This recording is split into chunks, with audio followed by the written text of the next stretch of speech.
Hello and welcome to Virgo Lefty, my segment of Virgo Speaks. Yes, I am filming in my car. Yes, I am out here at the beautiful beach, the waterfront, soaking in the sun, balancing my energy, doing what I do. You know what I mean? So this is a perfect time to go ahead and talk about a few things.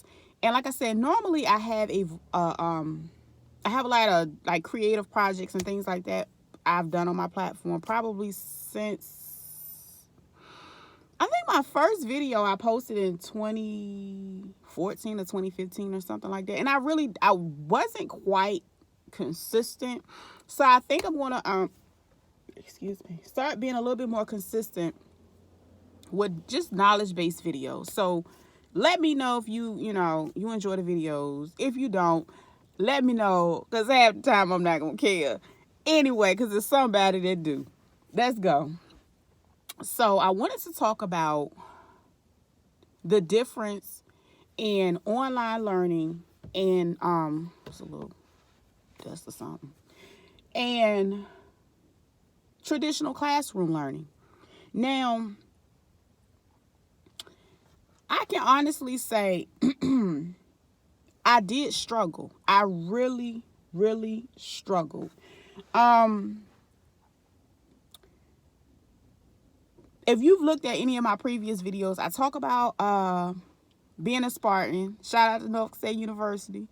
I went to a HBCU in my undergrad years, got my bachelor's of science and interdisciplinary studies with a concentration in counseling and a concentration in elementary education. Yes, you try to remember all that. Anyway, your girl here. So, again, I shared that towards the end, they started to offer online classes. And I think I took maybe 2. I don't think I took no more than 2 out of the 125 credits that I finished. I believe maybe because I was still young and it was new, it wasn't that bad because I only had like 1 out of my 4 classes. It wasn't a situation of all of them, being online.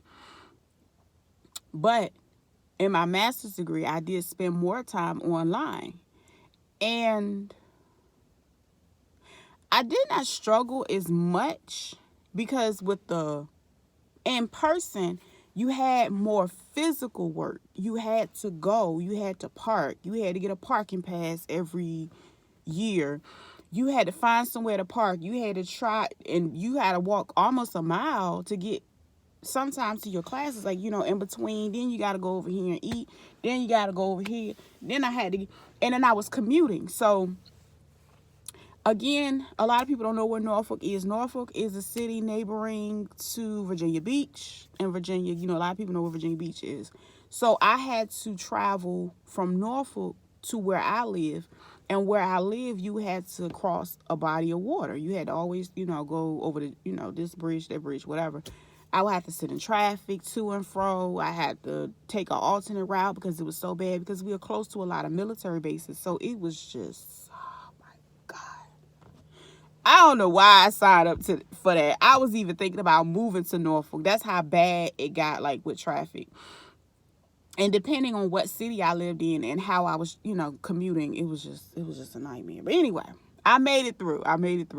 And the first year, I was able to share that pain with my brother because he was actually a student at the time, and we kind of rode together and sometimes or whatever. In a traditional setting, 9 times out of 10, you have to go and select your courses. And you have to sign up for what's available. So if you don't sign up early enough, that left you in a position of having a class on Monday, Tuesday, Wednesday, Thursday, and then you had to commute every day of the week. So I would try to go and schedule my classes early. That way I can do everything on Tuesday, do everything on Thursday. That way I'm going over there 2 days a week, and I know what days I'm going, and I know what to expect. So that was one of the things I had to really learn how to do when I commuted versus online. Online has its hang-ups as well. Well, let me go back. If you have the ability to live close to your university within walking distance, living on campus, that ain't, the traffic thing don't even apply to you. So let that fly. But getting your schedule was very important because you got to be able to get your books early, and all that stuff. You got to get it go in the book. Back then, we didn't have as many ebooks. As time went on, we ended up getting more ebooks and having access to ebooks and things like that. But back then, we had to go to the bookstore. The book, buying a lot of books online. We didn't have Amazon. I don't even recall Amazon being a thing back when I went to undergrad. So as time went on and I got, further on in my studies, I was able to just go to Amazon. I was even so slick. I used to go and get like a year. No, let me see. Say if it's a 9th edition, I would go get the 8th edition and I'd save me almost $100. That's one of the things I did. Pinching pennies buying those books, because if you do keep the book, you can use it as a reference tool, but you spent all this daggone money and then by, trying to sell it back, you don't really make no money, girl. Anyway, so I did start getting ebooks. It just depended on the subject. If it was something that I was really need to go back to, I kind of went ahead and suck it up, bought the book, got that later edition of it, of course, because I wasn't paying all that money. Because all they do is move the chapters around. It's the same information for the most part, depending on the field. So then online classes, now you have to be a self-starter. You have to be motivated. You have to stick to a schedule. You have to push yourself to do the work, because in a traditional classroom, that's all people kind of know, from the time you were little. So when all that whole system got shook up, it was different. You know what I mean? So like when 2020 hit and they was talking about virtual learning, that ain't bothered me, because I had already pulled my daughter out of school in 2019 and started homeschooling. So again, that virtual learning thing and different learning styles was something that I had already learned back in, elementary education. I learned about all the different learning styles that people have. So I was always able to adapt my mind to that. But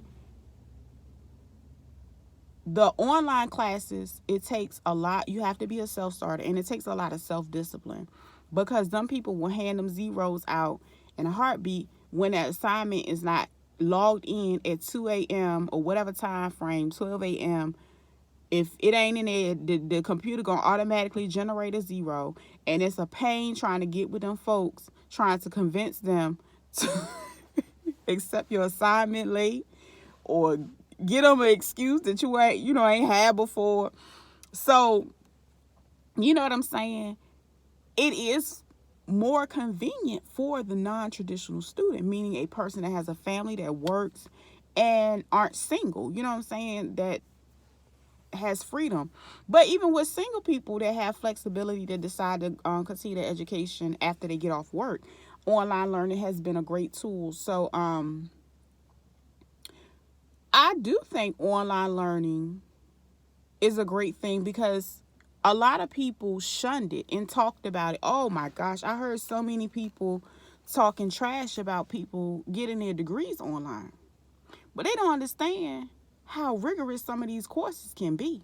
Like, you will spend every week just writing papers, reading chapters and chapters of information. I mean, to each is his own, but I just wanted to share my opinion or my experience with online learning, because like I said, I had the opportunity of taking an online class in the early 2000s when they first introduced it in some of the universities to make it easier for people to be able to get into English classes in smaller class, different classes like that would kind of be